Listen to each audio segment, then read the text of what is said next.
All right, so get ready because today we're going deep into early American literature, like way back when writers were trying to figure out what it even means to be an American writer. Ooh, yeah.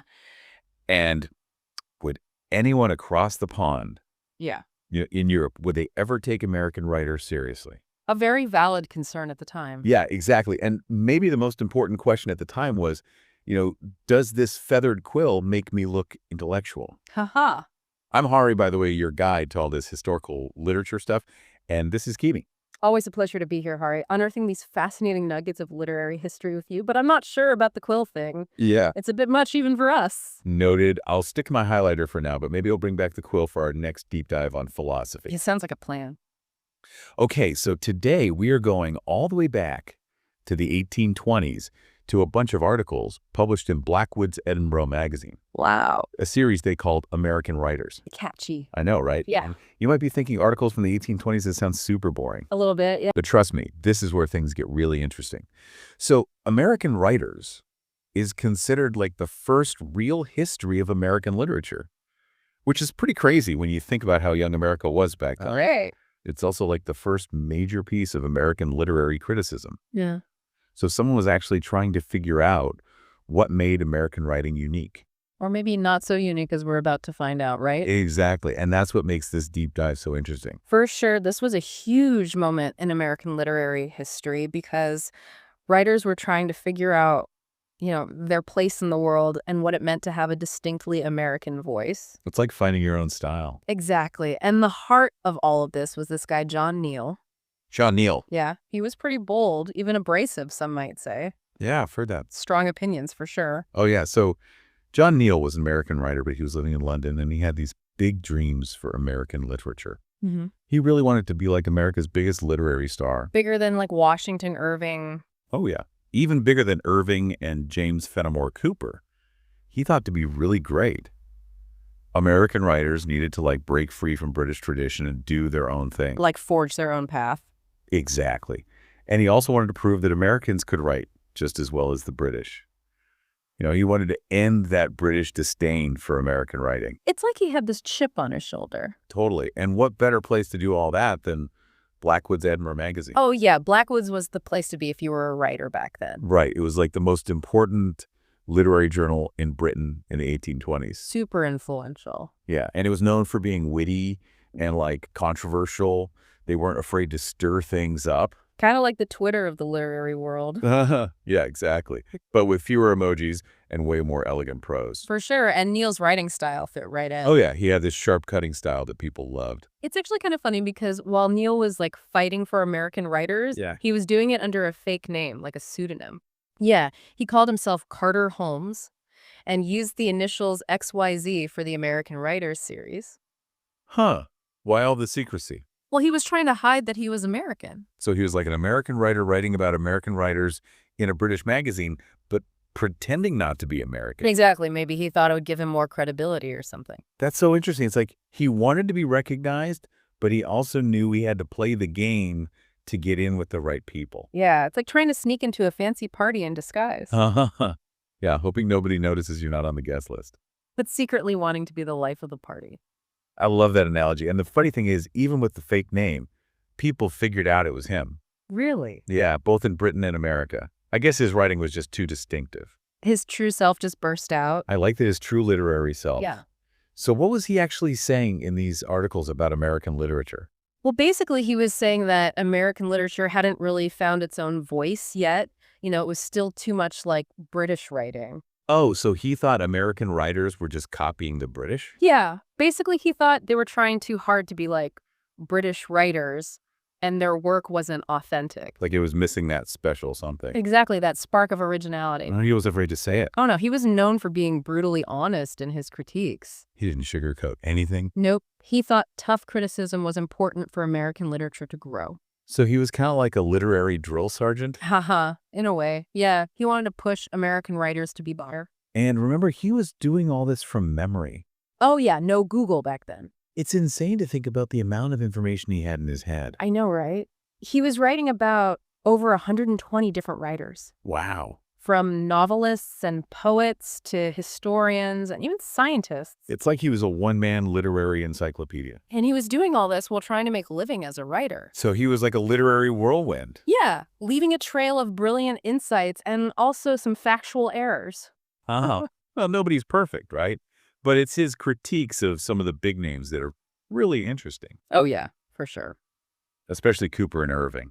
Yeah, it's funny how he gave some writers way more attention than others, like James Fenimore Cooper. Yeah, Cooper was huge back then. I know, right? But Neal only wrote like half a page about him. That's crazy. But then Charles Brockden Brown got 6 whole pages. Charles Brockden Brown, he wrote these kind of dark Gothic stories. Oh, yeah, I think I've heard of him. Yeah, and then Washington Irving, Oh, Irving, he wrote Rip Van Winkle.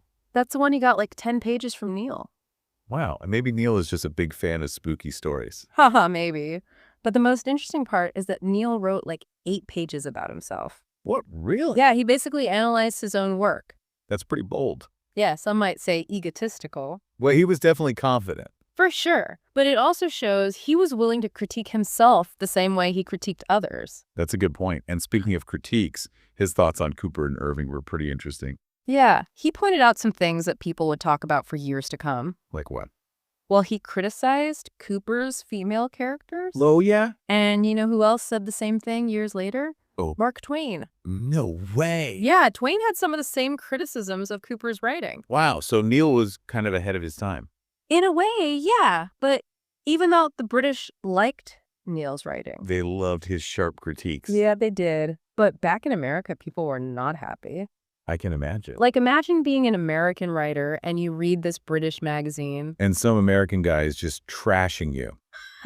Yeah, it didn't go over well. They must have been furious. Oh, yeah. They were calling him a traitor and a renegade. Ouch. They thought he was betraying his country by criticizing American writers in a British publication. So he was like public enemy #1 in the American literary world. Pretty much, yeah. And there was this one journalist, William Lloyd Garrison. I've heard of him. Wasn't he an abolitionist? Yeah, he was. And he wrote this really harsh article about Neal. Yeah, he basically told Neal to watch his back if he ever came back to America. That's intense. Yeah, it was like Neal had started this literary war between Britain and America. With his pen as his weapon. Exactly. And everyone was waiting to see what would happen when he came back home. It must have been awkward. To say the least, yeah, when he got back to Portland, Maine. His hometown? Yep. He wasn't exactly welcomed with open arms. More like with angry glares. Pretty much. Yeah, his critiques had made him a lot of enemies. So the literary brawler had returned to his corner. But he wasn't giving up. I know, it's kind of ironic, right? He wanted to make American literature better, but then he ended up being like an outcast. Yeah, it makes you wonder if he ever wished he had just kept his mouth shut. Or at least been a little nicer about it. Right. But Neal wasn't really known for being subtle.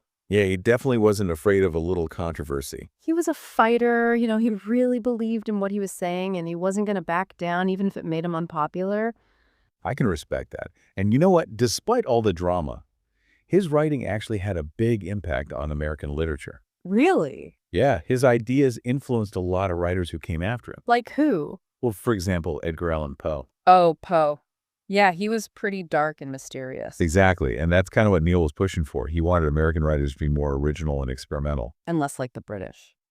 Right, and then there's Walt Whitman. Oh, Whitman, he was a rule breaker. Totally. And Neal was all about breaking the rules of traditional writing.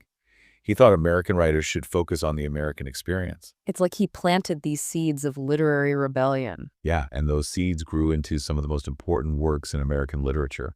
It's amazing how his critiques ended up shaping the very thing he was criticizing. And beyond just influencing writers, Neal also changed the way people thought about literary criticism. Oh, yeah. He was tough, but he was also fair. Right. He didn't just want to tear people down. He wanted to make them better. He saw criticism as a way to have a conversation about literature, you know, to really engage with it and make it the best it could be. It's like he was saying, hey, if you're not growing, you're dying. That's a good way to put it. And it makes you wonder what he would think about American literature today. Right, like with all the different genres and online publishing and everything. It's a whole different world now. I bet he would have a lot to say about it. Oh, for sure. He'd probably be writing scathing reviews on Goodreads. Haha, yeah. Or maybe he'd start his own literary podcast. The John Neal Show. I would totally listen to that. Me too. But the big question is, would he finally be happy with American literature? Yeah, would he see that unique American voice that he was looking for? It's a tough question, but it's a good one to think about. Because it makes us think about what American literature really is, and how it's changed over time. And that's what makes these deep dives so great. They make us ask these big questions and explore new ideas. And they remind us that there's always more to learn. Exactly. So as we wrap up our deep dive into John Neal and his American writers, I'm left with this thought. What's that? If Neal were here today, would he finally say, yes, this is the American literature I've been waiting for? Or would he keep pushing writers to do even more? Maybe he would have a good job, but you can still do better. Classic, Neal. Right. Always pushing for more. And I think that's a good lesson for all of us, to never stop learning and growing and pushing ourselves to be better. I agree, and to never be afraid to speak our minds, even if it ruffles some feathers. Like John Neal, the literary brawler, who taught us that sometimes you got to fight for what you believe in. Even if it means getting into a few literary fistfights along the way. And on that note, we'll wrap up this deep dive. Thanks for listening, everyone. And remember, keep exploring, keep reading, and keep those literary conversations going.